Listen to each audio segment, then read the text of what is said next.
Salut, je suis Adèle et bienvenue dans The Bantu Poetic Substance. Samori est un jeune homme qui a grandi avec ses grands-parents. Tous les matins, il allait donner du maïs et du riz avec un réservoir d'eau aux poules et aux coqs. Et les jours du marché, il accompagnait ses grands-parents pour pouvoir vendre les poules et les coqs à tous ceux qui désiraient s'en accaparer. Et il se trouve comme ça qu'un jour, Samori ait obtenu une bourse d'études. Et Samori devrait laisser ses grands-parents, laisser la volaille en arrière pour pouvoir aller remplir les formalités de la bourse d'études qu'il venait d'avoir. Il devait poursuivre ses études dans une contrée différente de ses origines. Et pour y arriver, il fallait qu'il y aille en avion. Samori appelait souvent l'avion le ventre de l'oiseau. La veille de son départ, son grand-père l'a gavé de beaucoup de conseils et sa grand-mère a prié pour lui. Et le lendemain, ses grands-parents l'ont accompagné à l'aéroport. Ils se sont embrassés et ils sont partis. Ils ont supplié Samori: quand tu auras fini, ne nous oublie pas, fiston. Tu pourras revenir à la maison et de temps à autre nous rendre visite. Nous allons prendre soin de tes poules. Oui. Si tu ne les retrouves pas, certainement, tu retrouveras l'un tout petit et nous continuerons la course.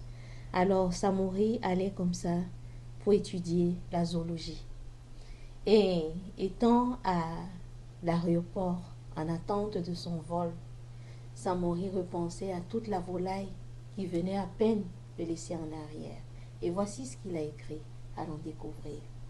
L'oiseau, libre créature majestueuse, sa vie se forge et devient fructueuse. Toi qui nais dans un nid, toi qui aimes picorer du maïs et du riz, à peine que tu sais t'envoler, que de ta cage tu t'es échappé. Pour rejoindre la nature et la savourer sans mesure, tu es doté de débrouillardise et t'envoles avec vantardise. À toi, ma vie ressemble, à chaque fois que mes effets s'assemblent. Rechercher le travail où il se cache, remuer et fouiller au quotidien est une noble tâche. Comme l'oiseau, je suis constamment en partance. Fréquemment, j'assiste à des départs sans tense. Bon ou mal gré, le chemin se poursuit, quand je songe à être épanoui. Que le courage et la hardiesse jalonnent tes voies. À l'Éternel confie tes projets et sois en joie. Souviens-toi de ses hauts faits et de ses grâces, et toujours laisse en arrière de louables traces. Puisse la vaillance être ton bouclier, puisse le sourire et la paix être tes chevaliers.